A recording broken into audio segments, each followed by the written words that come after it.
Okay.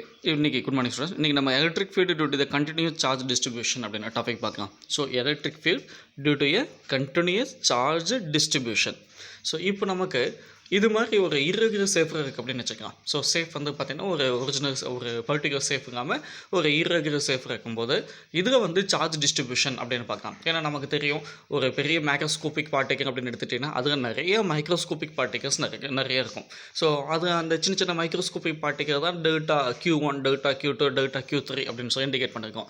So இது மாதிரி இது எக்ஸெட்ராஸ் அப் டு எது வரைக்கும் சார்ஜ் பார்ட்டிகல் இருக்குன்னு கேட்டிங்கன்னா Qn வரைக்கும் நமக்கு சார்ஜ் பார்ட்டிகல்ஸ் இருக்குது. ஸோ நிறைய சின்ன சின்ன மைக்ரோஸ்கோபிக் பார்ட்டிகல்லாம் சேர்ந்து தான் நமக்கு இந்த மைக்ரோஸ்கோபிக் பார்ட்டிகலை கிரியேட் பண்ணுச்சுன்னு தெரியும். ஸோ இதோடைய சார்ஜ் டிஸ்ட்ரிபியூஷன் வந்து நம்ம எங்கே பார்த்தோம்னு கேட்டிங்கன்னா அட்டிய பாயிண்ட் P எடுத்துக்கலாம். ஸோ அட்டிய பாயிண்ட் P பார்த்துட்டிங்கன்னா இங்கிருந்து இதோட டிஸ்டன்ஸ் R1Pன்னு வச்சுக்கலாம். இது செகண்ட் சார்ஜ், அப்போ இதோட டிஸ்டன்ஸ் R2P, இது தேர்ட் சார்ஜ் R என்னது 3Pன்னு எடுத்துக்கலாம். ஸோ இது வந்து R3P. ஸோ இந்த டிஸ்டன்ஸில் வந்து நம்ம எலக்ட்ரிக் ஃபீல்டு எங்கே அட் எ பாயிண்ட் Pன்னு எப்படி இருக்குன்னு சொல்லி பார்க்கலாம். ஸோ இப்போ எலக்ட்ரிக் ஃபீல்டோடைய டைரெக்ஷன் அதோடைய லென்த்து பார்த்தவங்களுக்கு தெரியும். நம்ம நிறைய டைம் படித்தாச்சு electric field is inversely proportional to the square of the டிஸ்டன்ஸ்னு சொல்லிட்டேன். அப்போது இந்த டிஸ்டன்ஸ் அதிகமாக இருந்துச்சுன்னா அங்கே எலக்ட்ரிக் ஃபீல்டோடைய குவான்டிட்டி மேக்னிடியூட் எப்படி இருக்குன்னு பார்த்தீங்கன்னா ஸ்மாலாக தான் இருக்கும்.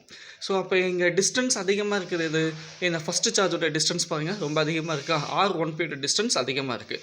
அதனால் அதோடைய எலக்ட்ரிக் ஃபீல்டு டெல்டா E1 வந்து பார்த்திங்கன்னா லென்த்து வந்து கம்மியாக போட்டிருக்கேன். அப்போ அதாவது என் மீனிங் மேக்னிடியூட் வந்து ஸ்மால் அப்படின்னு சொல்லி மீனிங். தென் அடுத்தது இதோடைய டிஸ்டன்ஸ் பார்த்திங்கன்னா இந்த Q1ஓட கம்பேர் பண்ணும்போது இதோடைய Q3 இதை பார்த்துக்க Q3 பாருங்கள். ஸோ இந்த Q1ஓட கம்பேர் பண்ணும்போது இதோடைய டிஸ்டன்ஸ் கொஞ்சம் கம்மியாக இருக்குன்னாங்க அதோட எலக்ட்ரிக் ஃபீல்டு கொஞ்சம் அதிகமாக இருக்கும் நமக்கு. ஸோ அதாவது இதை விட கொஞ்சம் அதிகமாக இருக்கும். ஓகே, இந்த ரெமார்க் போட்டாச்சா? ஓகே, இருக்கிறது டிஸ்டன்ஸ் கம்மியான பார்ட்டிக்கிறது நமக்கு Q2 டிஸ்டன்ஸ் தான் கம்மியாக இருக்குது. அப்போ அதோடைய மேக்னிடியூட் வந்து ரொம்ப அதிகமாக இருக்கும். So length அதிகமாகப்பட்டாச்சு. ஸோ இப்போது இதில் நமக்கு எலக்ட்ரிக் ஃபீல்டு வந்து கண்டுபிடிச்சிருப்பீங்க. நமக்கு எப்படி கண்டுபிடிக்கிறதுன்னு தெரியும். So E is equal to 1/4πε0 என்ன ஃபார்முலா நமக்கு E is equal to 1/4πε0 Q/R² into R cap. கரெக்டாக போட்டிங்கன்னா R cap போடுவேன். ஓகே, அந்த ஃபார்முலா பேஸ் பண்ணி அப்படியே நம்ம எடுத்துக்கலாம். ஏன்னா லாஸ்ட் டாபிக் தான் நம்ம சூப்பர் பொசிஷன் பிரின்சிபல் முதல் கூட எல்லாமே பார்த்தீங்க. So 1/4πε0 delta Q1 R1P² first electric field, இது second electric field and etceteras up to எது வரைக்கும் எடுத்துக்கான்னு சொல்லிட்டேன் Qn வரைக்கும் எடுத்துக்கான்னு சொல்லிட்டேன். ஸோ இது வந்து தேர்ட் எலக்ட்ரிக் ஃபீல்டை நம்ம அப்படியே எடுத்துக்கலாம். ஸோ புரியுதா? இதெல்லாம் நம்ம ஆல்ரெடி பார்த்தாச்சுப்பா. சூப்பர் பொசிஷன் பிரின்சிபல் படி நம்ம ஒவ்வொன்றா E1 E2 E3ன்னு கண்டுபிடிச்சிட்டு அதை எல்லாம் டோட்டலாக ஆட் பண்ணுவோம். அதை தான் நான் இங்கே செஞ்சுருக்கேன். ஒவ்வொன்றும் தனித்தனியாக இண்டிகேட் பண்ணாமல் ஒரே ஸ்டெப்பில் போட்டாச்சு, டேரெக்டாக ஆட் பண்ணியாச்சு. ஸோ அடுத்து நெக்ஸ்ட்டு நம்ம என்ன செய்யலாம்? இது மாதிரி ஸ்டெப் அதிகமாக போச்சுன்னா நம்ம சம்மேஷன் போட்டு எழுதுவோமா? அப்போ summation of I equal to 1, அதாவது என்னது QI எதுலேருந்து ஸ்டார்ட் ஆகுது? ஒன்றுலேருந்து ஸ்டார்ட் ஆகுது அப் டு எது வரைக்கும் N வந்து முடியுது. அப்போது இங்கே டெல்டா Q காமனாக இருக்கா? அப்போ டெல்டா QI இதை தான் நான் 1லேருந்து ஸ்டார்ட் ஆகுன்னு சொல்லிட்டேன். டிஸ்டன்ஸ் நமக்கு என்னது R1P². இது என்ன நமக்கு அதோடைய டைரக்ஷன் இண்டிகேட் பண்ணுறதுக்கு. ஸோ இப்போ நமக்கு இது வந்து ஒரு கண்டினியூஸ் சார்ஜ் டிஸ்ட்ரிபியூஷன். ஸோ என்ன சொல்லிட்டேன், இதில் நிறைய சார்ஜ் பார்ட்டிகல் இருக்கிறனால இதை வந்து நம்ம ஒரு கண்டினியூஸ் சார்ஜ் டிஸ்ட்ரிபியூஷன் அப்படின்னு எடுத்துக்கோம். ஸோ அப்போ கண்டினியூஸ் சார்ஜ் டிஸ்ட்ரிபியூஷன் அப்படிங்கும்போது இந்த சமேஷனை நம்ம ரீப்ளேஸ் பண்ணிவிட்டு என்ன செஞ்சுக்கலாம், இன்டர்கல் ஃபார்ம் போட்டுக்கலாமா நமக்கு? ஸோ ரெண்டும் ஒன்று தான். ஸோ இன்டர்கல் போட்டுட்டு டெல்டா போட்டாலும் நமக்கு மீனிங் ஒன்று தான், டீனு போட்டாலும் மீனிங் ஒன்று தான். ஸோ டிஃப்ரென்ஷியேட் அப்படின்னு சொல்லி மீனிங் நமக்கு. அப்போது இன்டகிரேஷன் ஆஃப் என்னது டெல்டா QI நம்ம என்னென்னு பார்த்திங்கன்னா dQ/R² into R cap. So இது வந்து அதோட ஜென்ரல் எக்ஸ்பிரஷன் எடுத்துக்கலாம். இதோட ஜென்ரல் எக்ஸ்பிரஷன் எடுத்துக்கிறேன். So electric field due to a continuous charge distribution. இது மாதிரி ஒரு பெரிய பார்ட்டிக்கல்னா எலக்ட்ரிக் ஃபீல்டு அதாவது சார்ஜ்டு பார்ட்டிக்கல் நிறைய இருக்கும். அப்போ இங்கே நிறைய இருக்கக்கூடிய ஏன்னா ஒவ்வொரு பார்ட்டிக்கும் நம்ம ஆட் பண்ணிகிட்டு இருக்க முடியாது. அதனால் நமக்கு வந்து பொதுவாக ஒரு இடத்துல வந்து எலக்ட்ரிக் ஃபீல்டு இங்கேருந்து ஏதோ ஒரு டிஸ்டன்ஸை நமக்கு எலக்ட்ரிக் ஃபீல்டு கண்டுபிடிக்கணும் அப்படின்னா அதோடைய பேசிக் ஃபார்முலாவை நம்ம எடுத்துக்கலாம். E is equal to 1/4πε0 integral form of dQ/R² அப்படின்னு சொல்லி ஃபார்முலா எடுத்துக்கலாம். ஓகே, அடுத்து நெக்ஸ்ட்டு இது ஒரு 3 இம்பார்ட்டன்ட் 1 மார்க் கான்செப்ட் இருக்குப்பா. லீனியர் சார்ஜ் டென்சிட்டி அப்படின்னு ஒரு வார்த்தை சொல்லுவாங்க. Linear charge density. அப்போ லீனியர் சார்ஜ் டென்சிட்டி அப்படின்னு என்ன சார் கேட்டிங்கன்னா இந்த ஈக்குவேஷனுங்க பாருங்கள் ஈஸியாக எழுதி முடிச்சிடலாம். Delta = Q/N. ஓகே, Qன்னு என்ன மீனிங்? சார்ஜ்னு சொல்லுவீங்க. எது போட்டால் என்னது லென்த்துன்னு சொல்லுவீங்க. அப்போது டெல்டா அதாவது லீனியர் சார்ஜ் டென்சிட்டி டெல்டா.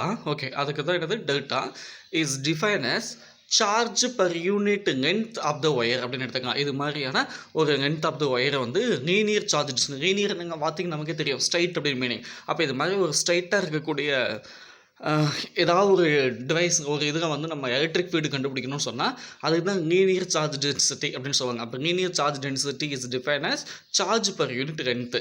தென் யூனிட் டிஃபைன் பண்ணிக்கலாமா? கியூக்கு வந்து என்னது கூறும் போடுவீங்க, லென்த்துக்கு மீட்டர், ஸோ மேலே போச்சுன்னா மீட்டர் இன்வர்ஸ்னு வரும். யூனிட் பார்த்தாச்சா? இது 1 மார்க் மட்டும் கேட்பாங்க, பார்த்துக்கோங்க.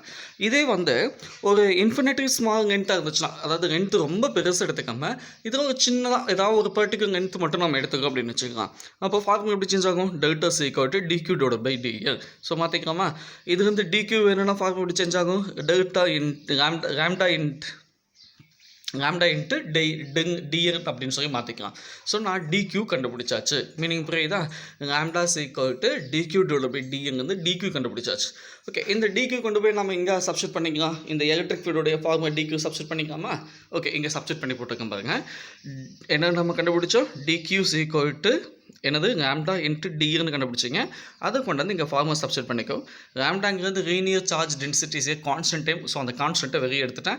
அப்போ lambda divide by 4/5 integral form of d q divide by. Okay, இதை வச்சு ஒரு இது இன்ஃபினிட்டி லென்த் இருக்கக்கூடிய ஒரு டிவைஸாக இருந்துச்சுன்னா எலக்ட்ரிக் ஃபீல்டு கண்டுபிடிக்கக்கூடிய ஃபார்முலா எப்படி மாற்றிட்டோம்? நம்ம இந்த டைரக்ஷனுக்கு மாற்றியாச்சு. Is equal to lambda. Meaning புரியுதுன்னு சொன்னேன். அதாவது இது மாதிரி ஒரு பெரிய மேக்ரோஸ்கோபிக் பார்ட்டிக்கல் வந்து irregular சேஃபில் இருந்துச்சுன்னா அதோடைய ஜென்ரல் ஈக்குவேஷன் என்ன அப்படின்னு சொல்லி பார்த்துட்டோம். அது வந்து பார்த்தீங்கன்னா இது மாதிரி ஒரு ஸ்ட்ரெயிட்டான லென்த் ஆஃப் ஒயராக இருந்துச்சுன்னா எலக்ட்ரிக் ஃபீல்டோடைய சார்ஜ் டிஸ்ட்ரிபியூஷன் கண்டுபிடிக்க ஃபார்முலா எப்படி சேஞ்ச் ஆகுது? லாம்டா டிவைடட் பை 4/5 அப்படின்னு சொல்லி சேஞ்ச் ஆகும். ஓகே, அடுத்து நெக்ஸ்ட்டு இது மாதிரி லென்த்தாக இல்லாமல் இது மாதிரி ஒரு ஸ்கொயர் மாதிரி ஒரு சேஃப் இருக்குன்னு வச்சுக்கோங்க. இதுக்கு நம்ம என்ன கண்டுபிடிப்போம்? சர்ஃபேஸ் எடுத்துக்குவீங்களா? ஏரியா பார்க்கலாமா? அப்போ இதுக்கு பேர் என்ன? Surface charge density. அப்போ என்னப்பா next? Surface charge density. Wire லென்த்தாக இருந்துச்சுன்னா அதுக்கு பேர் லீனியர் சார்ஜ் டென்சிட்டி. இது மாதிரியான ஒரு சர்ஃபேஸ் ஏரியாவாக இருந்துச்சுன்னா அங்கே என்ன கண்டுபிடிக்கலாம்? சர்ஃபேஸ் சார்ஜ் டென்சிட்டி கண்டுபிடிக்கலாமா? எங்கள் லென்த்துக்கு என்ன definition? Charge per unit length. எங்கே that's charge per unit area. அவ்வளோதான். Charge per unit area is called surface charge density. Okay, meaning ஓகேவா? Charge per unit area unit define பண்ணுங்கள். சார்ஜுக்கு வந்து கூறும், ஏரியாவுக்கு மீட்டர் ஸ்கொயர். ஸோ மேலே போச்சுன்னா கூறும் மீட்டர் இன்வர்ஸ் 1 மார்க் கேட்பாங்க, ஞாபகம் வச்சுக்கோங்க. தென் இதே வந்து ஒரு இன்ஃபினிட்டி ஸ்மால் லென்த்தாக இருந்துச்சுன்னா இது ஒரு சின்ன ஏரியா மட்டும் நம்ம எடுத்துக்கிட்டோம்.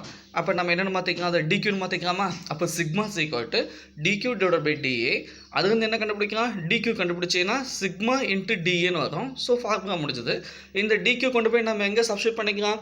இந்த சார்ஜ் டிஸ்ட்ரிபியூஷனோட ஜென்ரல் ஃபார்முலா சப்ஸ்டிட் பண்ணிக்கலாமா? ஓகே, அப்படி நீங்கள் டிக்யூ சப்ஸ்டிட் பண்ணால் இந்த டிக்யூ கொண்டு போய் அதை டிக்யூ சப்ஸ்டிட் பண்ணும்போது சிக்மா இன்ட்டு டிஎன் கிடைக்கும். Sigma constant. ஸோ கான்ஸ்டன்ட் வெளியே எடுத்துட்டீங்கன்னா sigma divide by 4/5 integral form of dA divide by r square into r cap. அதாவது இந்த ஃபார்முலா, இந்த சிக்மாங்கிற ஃபார்முலா நம்ம எப்படி யூஸ் பண்ணுவோம்? ஒரு சர்ஃபேஸ் சார்ஜ் டென்சிட்டி கண்டுபிடிக்க முடிஞ்சால் சிக்மானை சப்ஸ்டிட் பண்ணுங்கள். லீனியர் சார்ஜ் டென்சிட்டி கண்டுபிடிக்க முடிஞ்சால் லாம்டா சப்ஸ்டிட் பண்ணுங்கள். சார் இது மாதிரி ஒரு irregular சேஃப். ஸோ இது மாதிரி இருக்கணுங்க. நம்ம ஃபஸ்ட் எடுத்துக்க மாதிரி இருக்குது. ஸோ இதுக்கு நம்ம என்ன கண்டுபிடிப்போம்? வால்யூம் கண்டுபிடிக்கலாமா? அப்போ இதுக்கு பேர் என்னது?